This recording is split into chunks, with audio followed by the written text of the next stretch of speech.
If you want to increase your chance at success with your startup, then you need to understand the job to be done methodology. With it, you can better prioritize your product features and create more innovative solutions outside of what your client could possibly think. By the end of this short video, you will understand the basic of the job to be done and how to apply it to a startup project.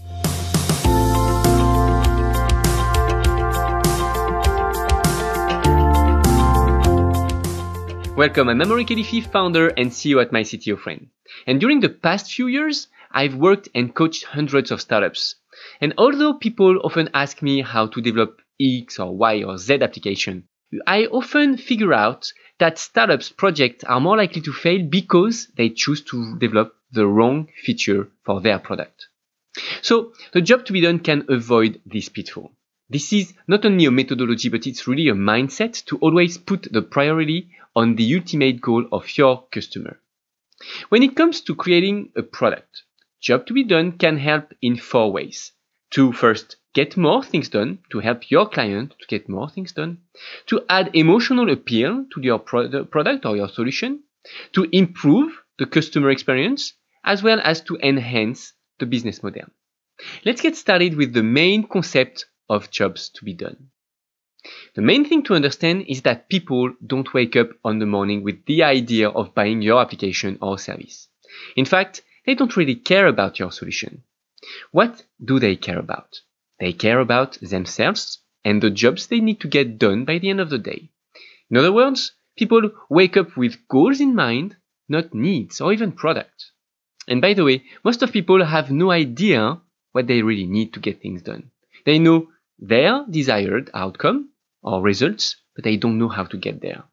Therefore, talking about their goals is the only way to introduce what they really need, and by extension, your solution. So always focus on your customers' goals and not your product features. Now let me describe in 5 steps how to apply job to be done in your own business. The step 1, define users' jobs. A customer or client has some very important things to do. The proper way to state jobs is to mention a verb, the object of the verb, and the context. For instance, to edit or sort pictures or videos to share them. But the real question is, what does the customer is ultimately trying to accomplish? In fact, there are different levels of abstractions. For instance, behind editing or sorting their videos or pictures, maybe what they really want is sharing memories. Or maybe offering an album as a present. Or maybe that's just an excuse to maintain the link with the family. Or, on the other way, they just want to organize pictures to find them easily. Or maybe just saving storage space to avoid buying a new smartphone as example. Behind the initial and obvious job, you have to figure out what's the ultimate goal of the customer. What is that big job he needs help with? And for whom he might be interested to hire the service your product offers. To figure it out, you need to brainstorm and list all the jobs your customer is trying to accomplish. Your customers have so many things to do that it's important to take it as a whole. As usual, I recommend you to pause the video, to use post-its, and note all the jobs that comes to mind when you put yourself in your customer's shoes. Go ahead, pause the video, and let's do it now. Are you done? If yes, let's move to the step number 2. By categorizing the jobs to be done. You need to define what are the core functional jobs your customer is trying to accomplish. For instance, if the core functional job is to share some memories, then we might identify job steps to achieve it. It could be like gathering everything on the same place, like the pictures from smartphone and cameras, or step 2 could be to organize them, step 3, sort what they want to share or not. Maybe step 4, creating virtual albums. And step 5 could be just to share pictures or albums. Next, you should identify what are the jobs related to the main functional jobs. For moms, it could be to print pictures for grandma because she might not have a computer, or improving the relation with her kids, or just digitalizing old printed pictures. So be sure to identify all the functional jobs and related jobs your customers have. To help you with that, and also maybe to find out more jobs, you need to know that we can organize jobs in 3 categories.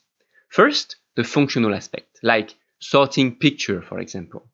Secondly, we can identify jobs related to emotions, and it could be either personal emotions, like the fear to forget good memories, or it could be social emotion, like the recognition of others, kids, family, whatever. And before you move on with categorizing your customer's job, of course we have to do it with main jobs and related jobs. Following this example, now that's your turn again. Organize your jobs, your post-it, starting from the main jobs and related jobs to be done by your customers, and subcategorize them by functional jobs and jobs driven by personal emotions, as well as jobs driven by social recognition. Let's go. Pause the video and let's do it now. Are you done? If yes, the next step in the process is to define outcomes. Now you might have a list of jobs, main jobs and related jobs, both organized in functional and emotional categories. As I mentioned in the intro, there is nothing more important than outcomes in people's eyes. So let's identify the main outcomes of each job you have. To identify them, there is a proper way to state outcomes. First, by defining a direction, it could be select, reduce, increase. By defining metrics, it could be distance, money, or here this is the number of pictures. An object of control, so here that's pictures, and the context. For instance, to select the best 200 pictures of 2018. Now take a blank Word document and list all the jobs you came up with, and list the expected outcome for each of them. Remember to state the direction, a measurable matrix, an object of control, and the context. Let's go. Pause the video, blank Word document, the job to be done, and for them, all the outcomes listed that way. Are you done? You have your work document finished? Great. Now, the fourth step is to survey your customers or potential customers. To identify what's really important in customers' job, there is no better way to ask them. But if you want to innovate, do not ask them what they want. Instead, ask them how important are each outcomes and how satisfied they are with them.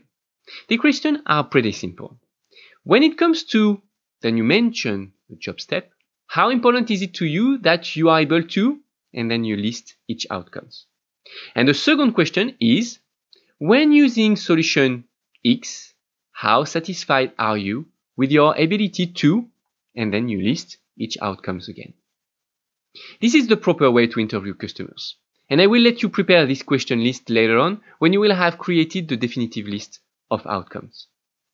And now the last and final step is to prioritize outcomes. This final step will help you prioritize what's important in your customer's life. Obviously, we will use the result of the interview to identify outcomes with low satisfaction score and that are important for your customers. In a simple chart, that's where we can extract opportunities. We are more likely to create a real innovation where they are unsatisfied and important outcome desires. Again, outcome with low satisfaction score, but that are important for your customers. Okay, jobs to be done can be a bit complex, and I suggest you to keep it super simple. To summarize jobs to be done, I would say that it's an initial and required step before moving forward to lean startup methodology. It's key to iterate as fast as possible with a build, test, and learn cycle. But it's smarter to base hypotheses on customers' job to be done. So remember that people buy product to get jobs done.